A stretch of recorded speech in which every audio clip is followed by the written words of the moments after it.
Aloha, I'm reporter Blaze Lovell, and welcome to Civil Beat's Know Your Candidate event for the Lieutenant Governor's race. Joining us today is Sylvia Luke. Thanks for joining us, Sylvia. Aloha. Aloha, everybody. Nice to see you again, and nice to see all of you here in person and virtually. For those of you who are new to Civil Beat, we're a local nonprofit news site dedicated to local investigative news. If you're looking for information on the candidates, check out Civil Beat's elections guide at civilbeat.org/Hawaii elections. Mahalo to our event partner, Chaminade University, for supporting this Know Your Candidate series and hosting us in the Clarence T.C. Chin conference room. Tonight, we won't be taking audience questions because we collected a lot of those ahead of time, and thank you to those who submitted those to us. We'll be sure to get to them. We've only got an hour to get to know Sylvia, so we'll get right into it. Sylvia, you've spent, more than 2 decades in the legislature, so you know the building inside and out. There's been a lot of focus this year with, the 2 former members of the legislature getting indicted for bribery charges. There's been a lot more focus on transparency at the state capitol and how to make it more transparent. There have been calls for the legislature to be subject to the Sunshine Law, the state opens meetings law that a lot of boards and commissions and county councils are subject to, but not the legislature or its committee meetings. You and others have said that the entire Sunshine Law can't or shouldn't be applied to the legislature. I wanted to ask you, what areas of the law should be applied to the legislature? So, first of all, public corruption should not be tolerated. And, anyone who violates that public trust should be prosecuted to the full extent of the law. And, when initially the Kealoha case came down, I think the entire state was devastated and shocked by the level of corruption. And, it is unfortunate that state legislators were also involved in self-dealing, basically. And that led the House committee to take action. And the House Speaker formulated a committee with non-legislators. It was the combination of Ethics Commission, the Campaign Spending Commission, League of Women Voters. It was former judges and different advocates to take a look at all our laws, whether it was ethics reform, campaign spending reform, lobbyist laws, and including, whether it's term limits or sunshine law. I think they are formulating and they are going out and getting public testimony. So, we look forward to some robust discussion, and everything should be on the table because I think, for all of us running for office, restoring trust is really seminal in everything that we do. But regarding the Sunshine Law, what do you think could feasibly be applied to the legislature? Because one of the issues people have brought up is that the legislature only has 60 days in session, so this 6-day agenda requirement might not. You might not be able to do that, but what other workarounds could the legislature have if it were to subject itself to the Sunshine Law? Yeah. So one of the things that we really improve, and I also improve as chair of the Finance Committee, is really increasing transparency in the way that we conduct business. And so one of the things that we have really curtailed is making decisions in giving a lot of notice. So whether it's 48 hours, we try not to do waivers where we all of a sudden hold bills or have hearings all of a sudden and we don't give notice. So we try to shy away from those type of emergency hearings. So we try to have a lot of transparency. I think more needs to be done. So one of the things that we can do is lengthen the time that we give notice to the public to allow much more engagement. But you're right, Chad. I mean, you're right. I know that was such a bad faux pas. But you're right, please. Recognizing that we have 60 days and we have a lot of, the legislature has 60 days and a lot of things to accomplish. I do think that one area that perhaps Sunshine Law should not apply to is the organization, right? So organization takes all members to come in the same room and vote for their leaders. So I think even the city council wanted to exempt themselves from organization because when you're choosing your leaders of the House, you want to hear what the other people are saying, and you want to hear everything that they're saying, as opposed to you trying to negotiate individually. I can only aspire to be Chad Blair one day, but these rules that you just described, do you think they should be codified? A lot of them are House and Senate rules. Do you think they should go into the statutes? Yeah, I do think that, every year the legislature passes rules, and these rules are similar every year. So if it's similar every year, it doesn't hurt to codify, because those are the standard practices, including giving public notice, giving fair notice to individuals, and many of the other open government statute as well.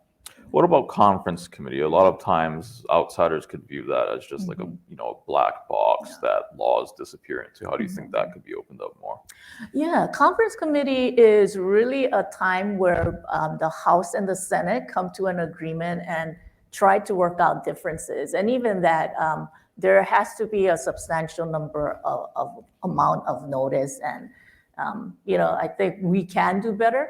I think part of it is because we only have 60 days, you can only fit so many things in 60 days. One of the things I advocated for is lengthening the time for conference, because, for somebody like me who is in charge of the budget, trying to close the budget and trying to figure out what to do with 300 other pending bills have been really difficult. So I do think that one of the things that I would like to see is a longer period for us to get more input from the public and get more input from each other to come out with a set of laws that we can all agree on. And speaking of conference committee, you when you entered the legislature in 1998, correct? And for the first few years in the early 2000s, that's the period where you were under the rule of a certain former House Speaker, who I've been told would keep you guys there till really late at night, right? Yeah. So when I first started, you make me sound so like old. 1998. So when I first started 24 years ago, I was a member of the Finance Committee, because a lot of the new members get on Finance Committee. And I remember staying there till 2 a.m. and a lot of the testifiers also stayed there 2 a.m. or 4 a.m. and basically not knowing what bills were up. So when I became finance chair, I thought, okay, that is punitive, because it's not just the members, it's really the testifiers, and it's not right for us to cram everything in a day and then have them wait till 2 a.m. or 3 a.m. and you can barely figure out what's going on, and trying to figure out what's going to happen to 50 bills or 60 bills at one time, and you're tired and you're trying to testify. I cut out all that practice, and it rarely many of our hearings went that late, and we tried to give everybody who came to testify an opportunity to testify. And sometimes, because knowing that everybody had a chance to testify, they were very cordial, and we were able to end in a reasonable time. And that was really good for the public as well. But things have changed from 98 till now. And I think it comes down to experience. It comes down to how do we engage the public more and include the public more. Was it ever hard for you and your family, when you had to stay late and sometimes overnight? I know your son was really young then. As I'm going to speak to the women who are running for office. I give you, bless your heart, because I give you so much credit, because I don't care what Blaze or anybody else say, it's hard for women. It's hard to be a woman and run for office, because no matter what, I actually was pregnant while I was serving in office, and just even the stressor of the legislative session is hard enough, but to give birth and carrying a child for 9 months, it was hard. And actually, I was lucky because we were able to time our pregnancy. Not everybody's that lucky, a lot of people have conception issues, and a lot of people have difficulty trying to get pregnant, but we were lucky that we timed it. So I gave birth in June that means from January to May, I was waddling around and people thought I was having twins because I was so huge.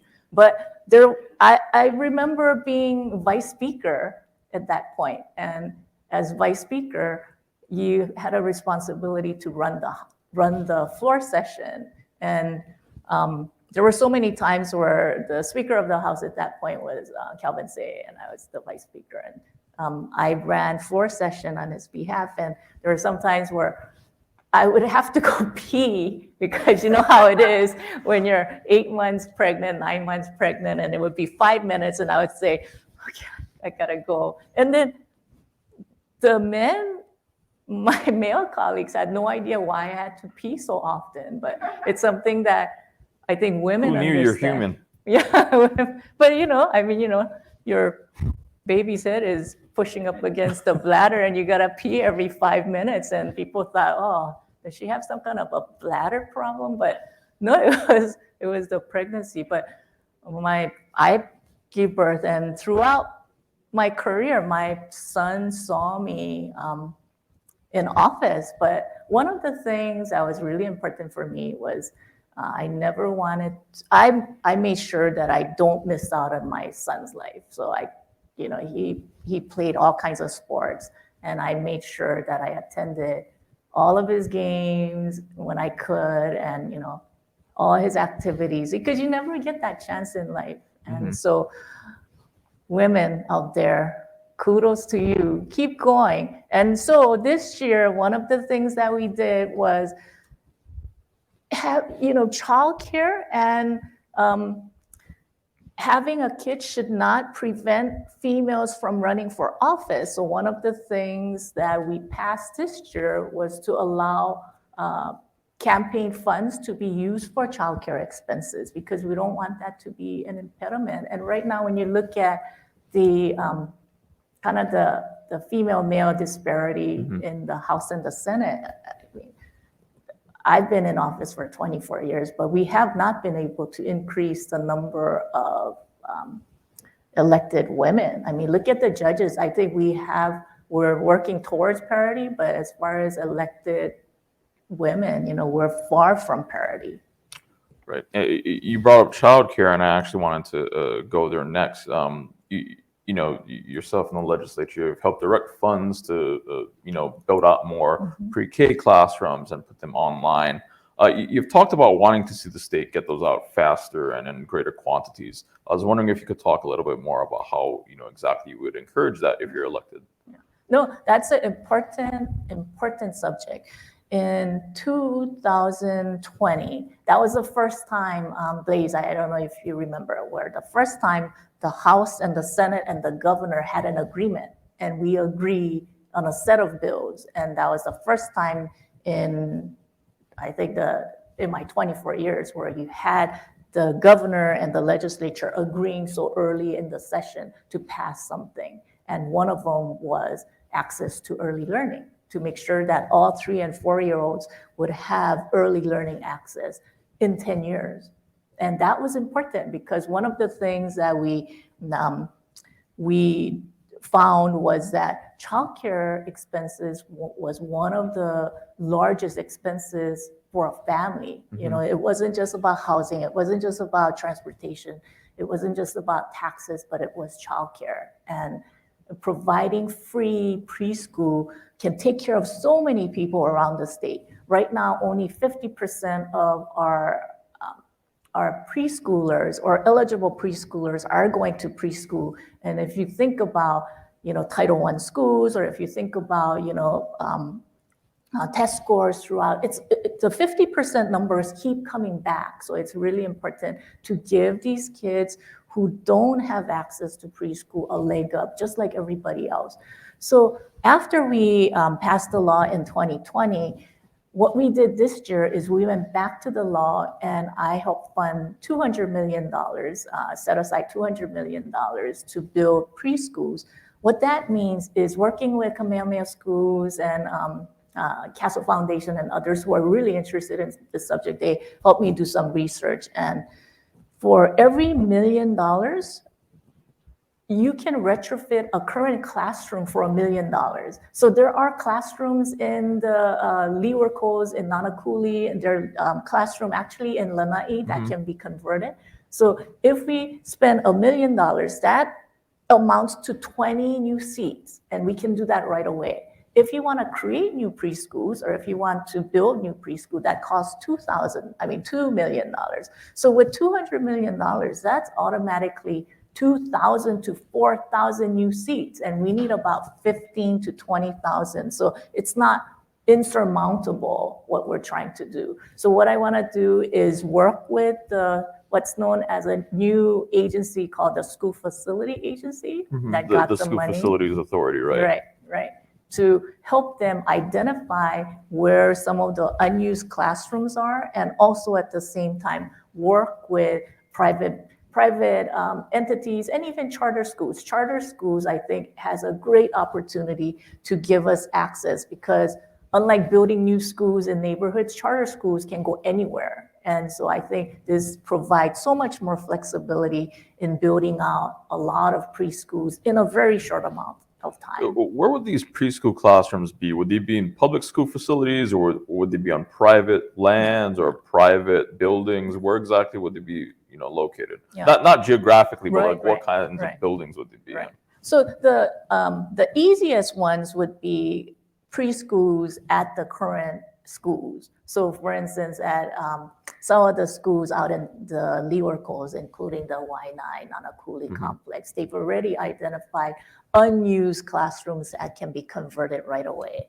The other thing is, the reason why the preschool money did not go to the Department of Education is because we wanted the flexibility to build preschools outside the school system. So while we're talking about building out the stadium, we thought, okay, why don't we build a public preschools at the stadium? So if the rail ends up actually going to the stadium at one point, then we can allow for people on the Leeward Coast and Eva side to ride the rail, drop off their kids at the stadium, where we will have public preschools there, and then go to work. So it gives us different flexibility. Staying on the topic of education, and you've said in your candidate Q&A, and I'm just paraphrasing here, that schools don't have the flexibility they need when it comes to the funding that they get. What kind of flexibility would help them, achieve whatever they need to, and how would you accomplish that? Right. So one of the things that I would like to change is, right now every school has a lump sum amount under the weighted student formula. That doesn't give that much flexibility, because a lot of times the principals have to use the money for personnel costs and things that they really need. I think when we went from line item, specifically say, hey, you know what, Lanai School, you need this, Molokai School, you need this, or even Puna, you need this. When we went to this lump sum funding, we lost some flexibility, but at the same time, I think some of the smaller schools and rural schools lost out. So if we want opportunities where we look at the next generation of kids and what are they going to do, and I'm a big supporter of diversified agriculture. If we want to build that workforce for the agriculture, then we should allow different schools to do farm to school, or different schools to do school gardens, and then give them that kind of grant or give them additional monies so that they can work on workforce. So it has to be on top of whatever they're getting. But I mean, how do you balance that all out budget-wise? Because they're already getting the weighted student formula. Where's the extra funds going to come from? So weighted student formula, no matter how we look at it, when we look at the educational system, because the state of Hawaii is so different from the rest of the nation, where the rest of the nation is by property tax. We provide a lot more equity, but at the same time, I think we lose opportunities to fund education better. So no matter how much we're giving the Department of Education, I think they could always need more. So, one of the things that we have looked at is, okay, can we set aside different things, or can we look at diverting more money into education. But it comes down to priorities at the end. I think this year we made a huge investment in education by providing teacher retention, hard to fill areas, and a much more funding for education. But I think those things have to continue, and even supporting charter schools and more innovation have to be supported. But would you rework the weighted student formula, or get them more general funds, or tap into special funds? Where would the money come from? Yeah. So, ultimately, I think, one of the things that we need to think about is whether we should divert different or direct different funding to education, or even dedicated funding. And I think in the past, people have talked about the current 0.5%, which is going to rail. Right, so that is going to. Sorry, just background real quick. You're talking about the general excise tax surcharge that goes to rail, right? Right. Okay, sorry. Continue. Yeah, go ahead. Thanks for the clarification. Yeah. So I know in the past, the teachers unions and others in the legislature have talked about when the rail, the GET surcharge for rail expires. Is that an opportunity for us to revisit that, as opposed to continuing to pay for rail? Should that be dedicated for education? And I think the legislature will have robust discussion about that in the future as well.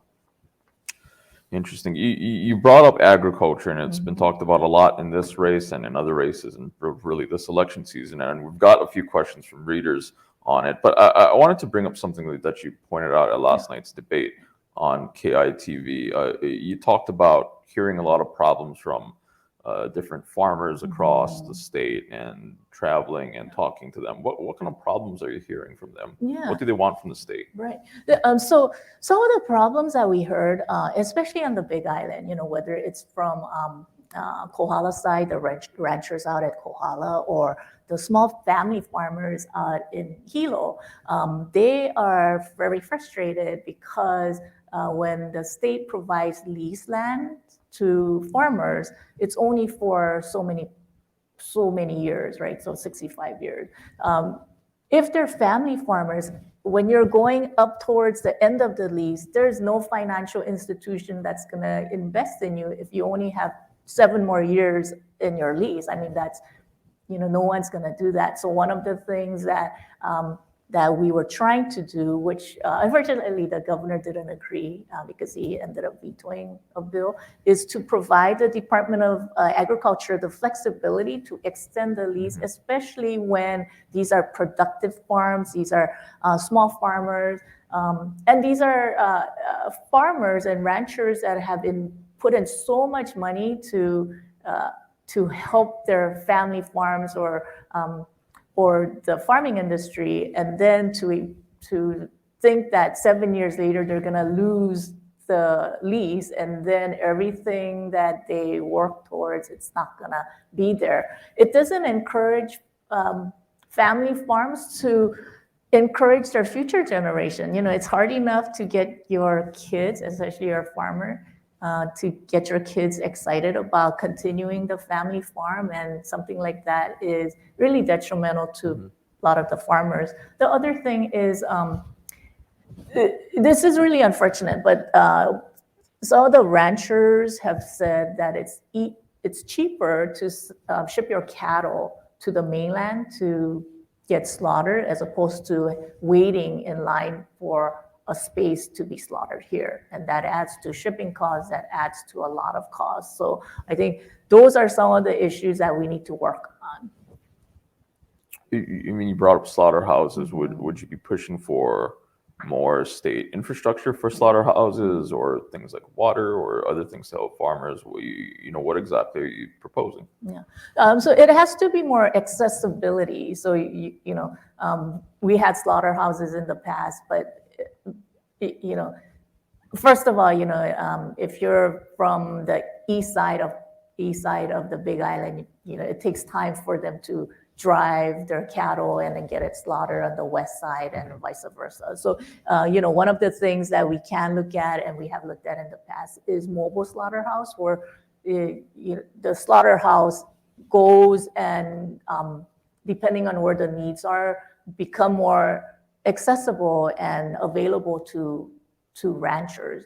I think it's the accessibility, and then you need a lot of them. But a lot of times, because it's not consistent, right? You're not going to get certain amount of cattle every day. That's why I think slaughterhouses have had difficulty. So, it's going to need a lot of state subsidy for them to survive as well. Those ranchers and farmers on 65-year leases, those are in state lands? A lot of them are on state lands. So what about small farms that aren't on state lands? How would you get help to them? Yeah. So, the difficulty about small farmers is they don't sometimes, even if they want to, let's say, sell to Costco is not going to buy from Blaze Egg Farm because, you're only, producing maybe 10 pounds of ulu or whatever, and that's not worth it. So one of the ways that we can help small farmers is through farm hubs. So we pool Blaze and Chad and Patty's farms all together, and then you can go to a farm hub where pool your resources and pool your produce, and the farm hub is there to be the kind of your agent. So a lot of times, the struggle of farmers is, it's great that you go and farm and then you grow onions or you grow ulu or cacao if you're on the Big Island, but it takes accounting skills, it takes business skills. Farming is much more than just going and getting your hands dirty and feeding the public. It takes a lot of economics, it takes a lot of business skills. And so the farm hubs can provide that support and be not just pooling, but provide that economic support. And so there's a really successful farm hub out in the Maili area. I don't remember off the top of my head, and they're gonna really be mad because I just went to visit them.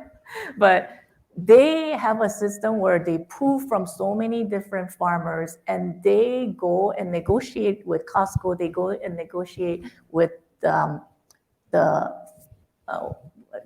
farmers market, and they even sell to restaurants. And a lot of times, as Blaze Egg Farm is not going to know, hey, who wants my produce? So that's a really successful model. And we provided additional funds for more farm hubs to be created throughout the state. And I think we're doing really exciting things in the state, and we gotta continue to support. Do you think, though, it's the state's responsibility to continue funding these co-ops? Is there a certain point where they reach maturity where they have to be weaned off? What happens there? Yeah, I don't think we even hit anywhere close to maturity because, we're still importing 95% of our food, and until we get to we're not even at 50%, right? So when we get to 50%, we can have this conversation again. But do you think it's the state's responsibility to grow these farming co-ops, or should that just happen organically? Yeah, well, it hasn't happened organically, so I think it is a state's responsibility, because if we want to change our state and be more food sustainable, I mean, look what happened during the pandemic. I mean, what did we need? We needed food, and we needed to make sure that people needed food, right? So if we can be more self-sustainable and have food security, I think it is the state's responsibility to go and make sure that we support our farmers and we support diversification. And yeah, we got to do it. Just going to another reader question, also on agriculture. It's regarding funding for the Department of Agriculture. They've gotten less than 1% of the state's overall budget, for a number of years. Why haven't lawmakers allocated more to programs that the department manages? Yeah, no, I absolutely agree.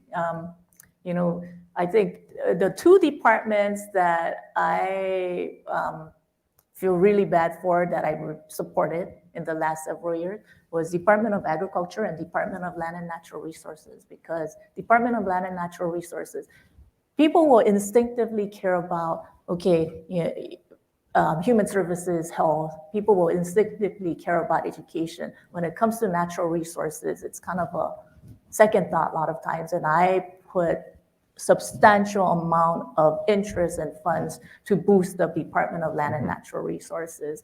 For Department of Agriculture, I think one of the things that we need to do is change the mentality of Department of Agriculture. I think over the years, Department of Agriculture looked at themselves as a regulatory agency, so they go and regulate whether you're spreading pesticides, or they regulate whether you're bringing invasive species into the state. I think what we need to help the department is get them from just a regulatory agency to a supportive agency. And I think through support, we can provide them the assistance and the funding to go with that.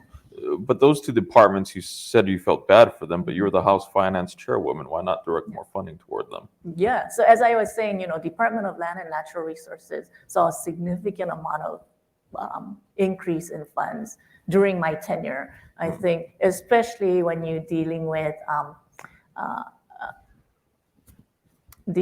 natural preservation area, especially, the part that was really impressive was the Department of Land and Natural Resources efforts in increasing coral growth and making sure that our watersheds are protected, and we provided substantial support. And, I look forward to working with the legislature next year, hopefully after I get elected, to remind them that Department of Land and Natural Resources is really important, and they provide a vital function. And I know over the years, even supporting parks, it has been a priority for me. And so independent of what the governor put in, we put a substantial amount. Right, but what about agriculture? Yeah. The Department of Agriculture, their funding. Right, Department of Agriculture, the problem I had with Department of Agriculture over the years was that they have 300 employees in the Department of Agriculture, and every year they cannot fill 100.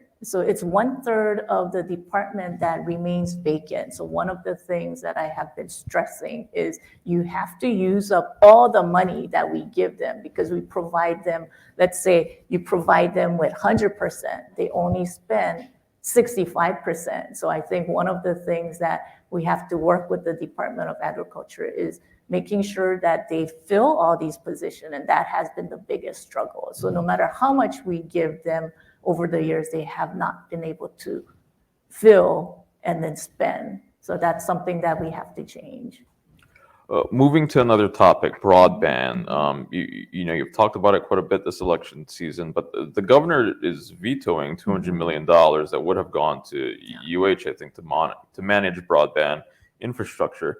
You want to push for an expansion of broadband, but how, if you're elected, how would you do that now without that money that was supposed to be set aside? Right. So one of the things that happened is that over the years, just in the last several years, the federal government provided the state substantial monies into broadband. So it was a tune of $200 million. In this situation, the governor vetoed it, but that doesn't mean it's not going to go. I think what the broadband hui and their office has indicated to me was that they wanted some flexibility, because some of it had to go in for creating specific infrastructure as opposed to direct access. So it was a disagreement on how we can use the funds, but doesn't mean that it's not going to be there. The $200 million is still intact, and $200 million will continue to be used by either the University of Hawaii or Department of Budget and or DBED, which is Department of Business and Economic Development, right, through the broadband hui. So we're still in discussion with that. Last year, before we enter session, I convened a group of experts, including people in the federal delegation, the University of Hawaii, the broadband hui, and others in the legislature, to see how we can expand broadband into the most remote areas. I think the last 2 years has really demonstrated to all of us that broadband is not just something nice to have, but it's a utility. When we're looking at educational equity and not just during COVID. I look at it as a possibility where even when you look at Hawaiian immersion, we barely have enough Hawaiian immersion to fill the demand. Wouldn't it be great if we have even to provide access to that one student that wanted Hawaiian immersion to be able to go online and be taught by an expert in Olelo, Hawaii, who's teaching not just the basics, like Hawaiiana and others, but teach in all different type of subjects. So I look at broadband as not just during the pandemic, we had to go and do online virtual learning, but it's a huge expansion. And in many of the rural areas, healthcare access is a problem. And you don't have enough doctors, you don't have enough nurses, and sometimes, you have pain in your side and you just want to know what's going on. And through broadband, you're expanding healthcare access into so many areas that you would never be able to touch. And so I look at broadband as an essential service, an essential thing for the state of Hawaii. Another topic, environment, and this was specifically we're talking about sea level rise, something the next governor and lieutenant governor will certainly need to deal with. We just saw a house on the North Shore fall into the ocean, of course, in Ka'ava and certain parts of Maui. Highways in those areas have been threatened by inundation, by rising seas, for a few years now. If you're elected, what would you do to, work on that infrastructure? So one of the things that we have already done is create a law which mandates the Department of Transportation and other agencies to take note of sea level rise when they're building out infrastructure. I am one of the infrastructure that the state, it's really not the state, the city and county should really be worried about is the rail, because the rail line runs right along the sea level path.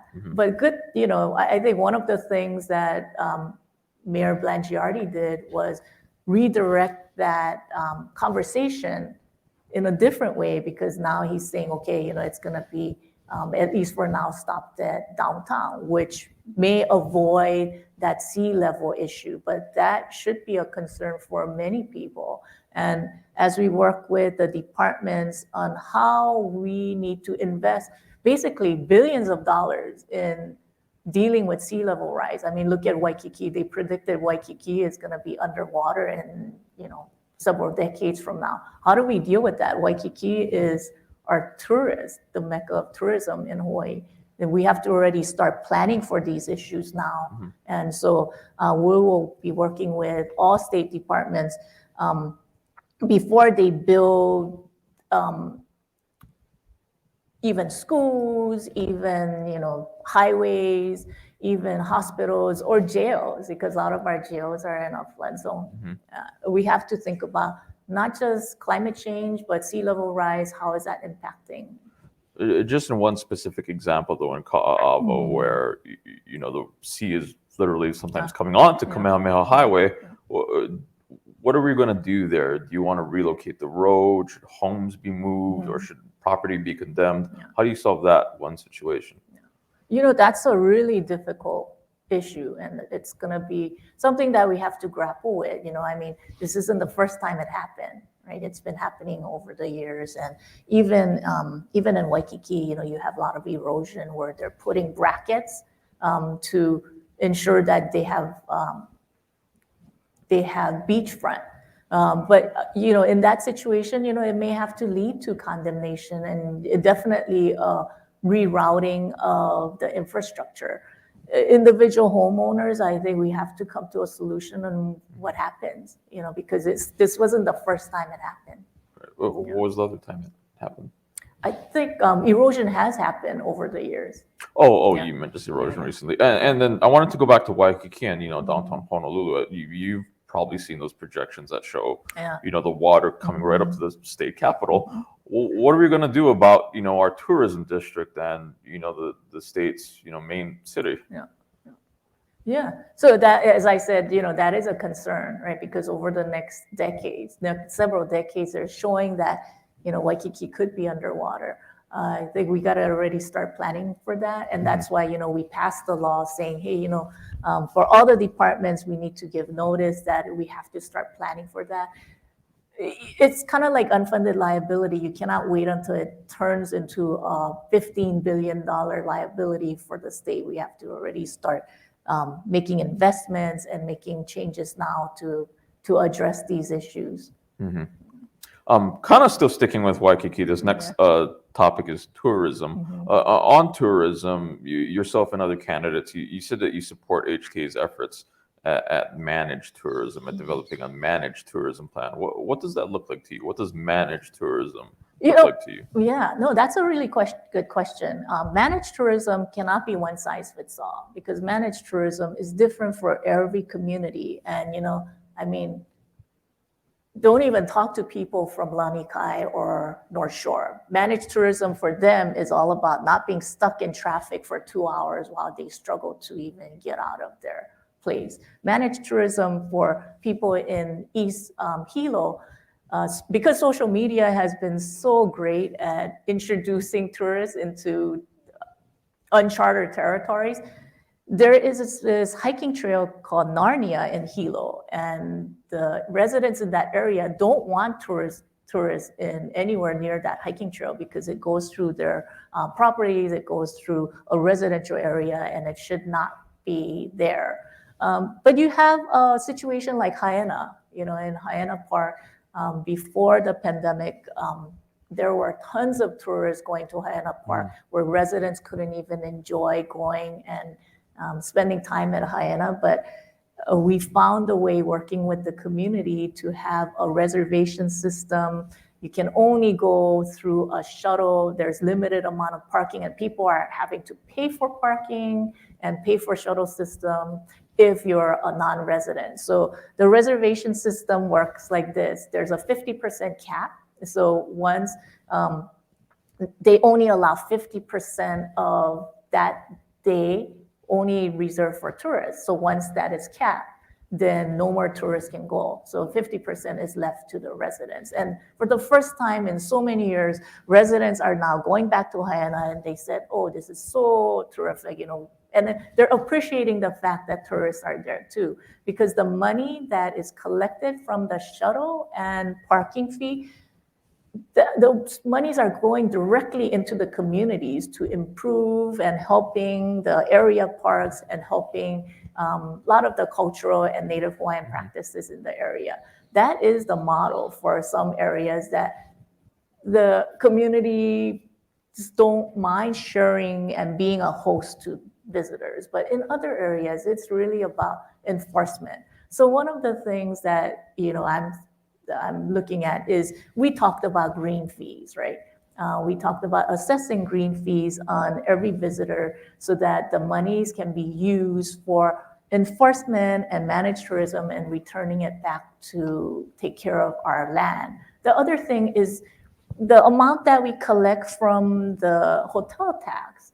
One of the things that we looked at this year is dedicating a large portion of that for this very purpose. So the way I envision it is the money that is generated either through a new green fee or the current tourism tax or the hotel tax, is the money generated can be directed to the different parks to envision what we are doing at Haena.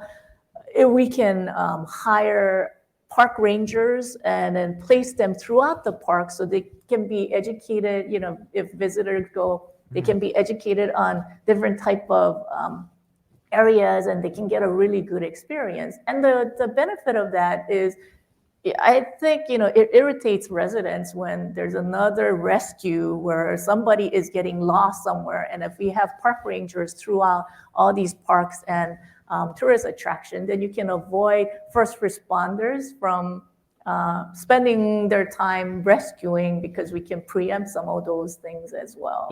But that bill you're describing, I think the governor vetoed it, right? No, that didn't even pass. So that was under, yeah.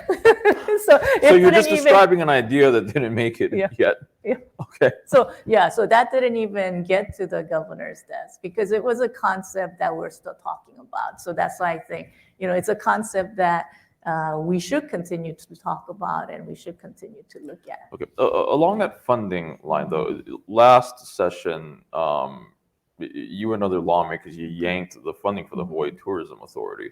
Why would you do that at a time when you also want to support their plans to manage tourism better? Okay, this sounds like a debate because I didn't yank the funding. In fact, I helped restore the amount, right? So last year, it was funded through ARPA funds. So this year, I felt it was really important not to just have a one-year funding, but to have continuous funding. And so that's why we put in money. You restored it. Yeah. That's the bill the governor vetoed. Yeah, and then so now, we funded it through general funds because we wanted consistency. And a lot of times Hawaii Tourism Authority, they contract out not just 1 year at a time, but they contract out 3 years in advance. So you can't have we can't just have 1 year budget. You have to have a budget where they know they're gonna get funding every year. So we provided consistent funding in the amount of $60 million out of general funds, but the governor vetoed it and gave them federal funds. I am concerned about that because I don't know if Hawaii Tourism Authority can contract out like 3 years out, knowing that they only have 1 year funding, because you don't know what the next legislature is gonna do. I will continue to work with the legislature to restore the funding because managed tourism is really important and we have to provide that pathway. But why did the legislature take away the dedicated funding in the first place? The dedicated funding was, that time, the dedicated funding was used out of ARPA funds because the governor restricted it anyway. So no money was going to Hawaii Tourism Authority. And it was at that point where Hawaii Tourism Authority, the counties, none of them were getting any money because we were $3 billion in deficit. So I think at that point in time, we're looking at ways to replace some of the general funds with federal funds. So that's fine. And then that bill that the governor did veto that would have restored HTA's funding, he said that he thought it was a gut and replace bill. I mean, why not put that funding in earlier so that it could have moved through the session and satisfied the Supreme Court's order? Yeah. So I disagree with the governor that it was a gut and replace because, when you are looking at a gut and replace, it's a situation where you introduce a new subject in conference. So, it's not something that we ever talk about. And then you all of a sudden go, okay, I'm going to give Blaze Ag Corp $100 million or something like that, right? In this situation, we always knew how much money Hawaii Tourism Authority needed from the very beginning, because from last year they wanted $60 million, and we said, okay, we're gonna provide funding for Hawaii Tourism Authority in the amount of $60 million. So there was no surprises, and it was pretty transparent, and everybody knew that Hawaii Tourism Authority needed this money. The disagreement was that the House wanted to do it as general funds, and I think there might have been disagreement with the type of funding. So we had to close the budget, the actual budget, early while we could continue to negotiate. And then there was another budget bill, because it's not unusual for us to have several budget bills, where we inserted the $60 million. So we look at it as germane. So it doesn't mean that it wasn't germane to the subject, because it was still a budget bill. So we have a disagreement. It is unfortunate because I wish the governor hadn't vetoed that, because by vetoing it, HTA is in jeopardy in trying to extend future contracts, because right now they are negotiating to extend their contract with vendors and others, and it might jeopardize those things. So I am disappointed that it was vetoed. Mm-hmm. Speaking of disagreements, how would you handle disagreements if you're elected? How would you handle disagreements with the new governor, whoever that might be? Yeah. So I've been successful working with 75 other legislators, and 75 legislators who are individuals and who have different values, different skill sets, different priorities, and I've been able to cut through a lot of those differences and still come out with successful bills year after year. I've been through 3 different money chairs on the other side, one of whom was David Ige and other 2. And we had disagreements many times, privately, publicly, but at the end, we were able to come together and come to an agreement. So no matter who the governor is, I think we all want to do what is best for the state, and we all want to produce. And because of that single desire to be able to produce for the state and be effective, we will get along, no matter what it is. Who's your favorite Ways and Means chair? Oh, you know what? They all had different skill set. And, I know you're just saying that because you're like giggling so much. They all had different skill sets. So I can tell you, David Ige had different priorities. I knew exactly what he wanted to do. Jill Takuda was very different, and Donovan De La Cruz was very different as well. And I can't really say which one was favorite. I mean, I really enjoy working with all 3 of them. Okay, back to the governor. Say the governor were to completely ice you out of, cabinet meetings. He wouldn't give you any tasks. Sorry, he or she wouldn't give you any tasks. Just barely communicates with you. What would you do then? I'm a super optimist, so I don't think that's going to happen. And the reason for that is the last 10 years as finance chair, I had to make a lot of tough choices. And, I had to deal with tons of issues and, even the rail. I know I was under a lot of pressure and scrutiny for not doing some of the things that, some of the unions and city and the mayor and Hart wanted. And I took the brunt of a lot of criticism and still was able to pass many laws. Because of that, lawmakers respect people who work hard and who can deliver and who can solve problems. And because of that, I have those relationships with not just lawmakers, but state agencies and communities as well. I see that as a huge benefit. And no matter what kind of disagreement, I can't imagine any governor icing me out because I'm an asset. I bring this skill set where I have the relationship and I can work with them, I can solve problems. So I can't imagine a situation where anyone would basically ice me out. Is there any governor candidate you'd prefer to work with? I actually work with all 3 of them. So Josh Green and I worked together when he was in the House, and when he moved on to the Senate, he worked on many homeless issues and health issues. I worked with Kai Kahele. He was the chair of Water and Land Committee, and I worked with him on those issues. I actually worked with Vicky Cayetano, not when she was a former First Lady, but because she was an advocate for some of the nonprofits that came and advocated for things like the Girl Scouts, Humane Society, and others. And I value all of them, and I think they're all competent. And because I was able to work with all 3 of them and deliver results, I'm confident that we can work together. Okay. You brought some of this up last night at the debate. You mentioned that you talked about coming from South Korea at a really young age when you were in elementary school, and you mentioned the teacher that helped you learn English in the 5th grade. Could you talk more about that story? I thought that was really interesting. Yeah. So I did come from South Korea, and I came here at 9 and didn't speak a word of English. And I remember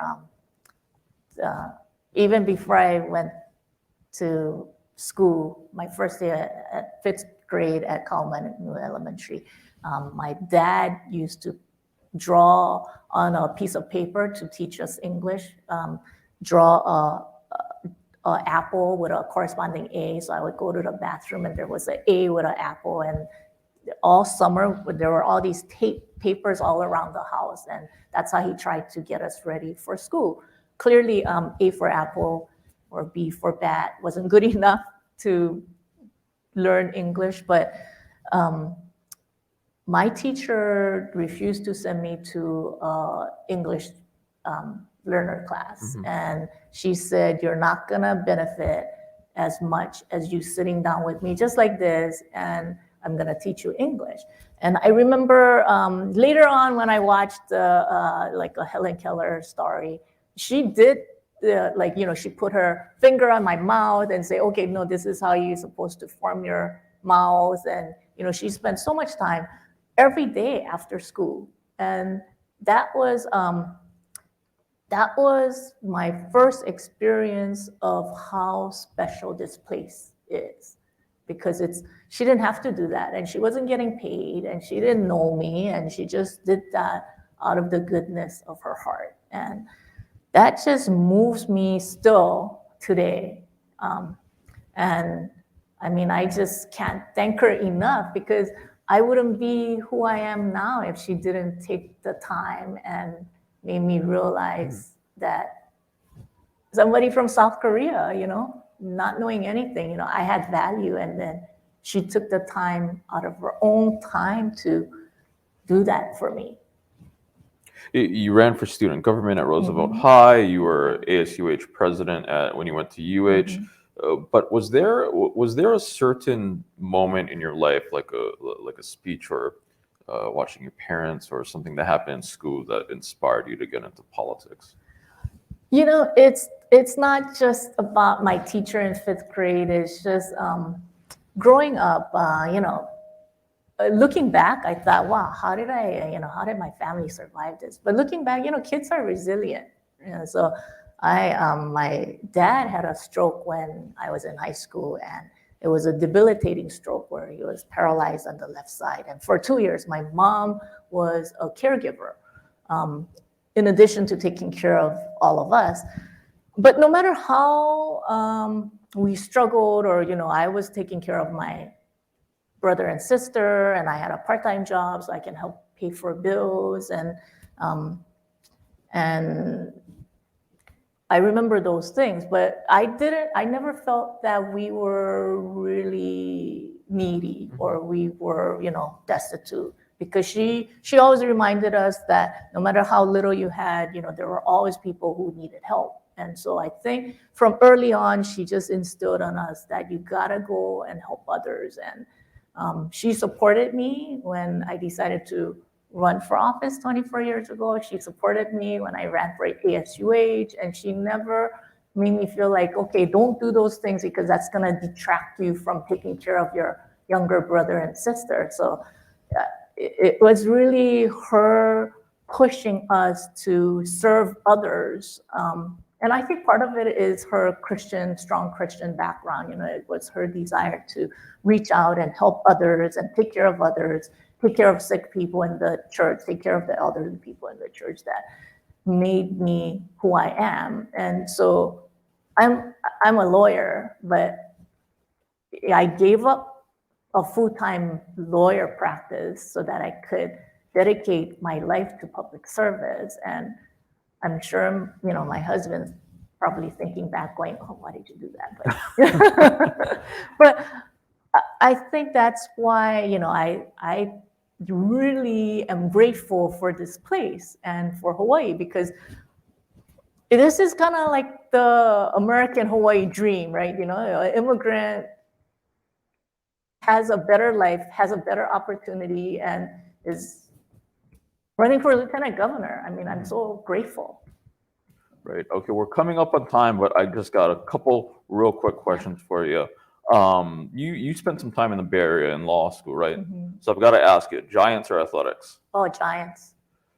49ers or Raiders? No, not even. Neither. Not into football?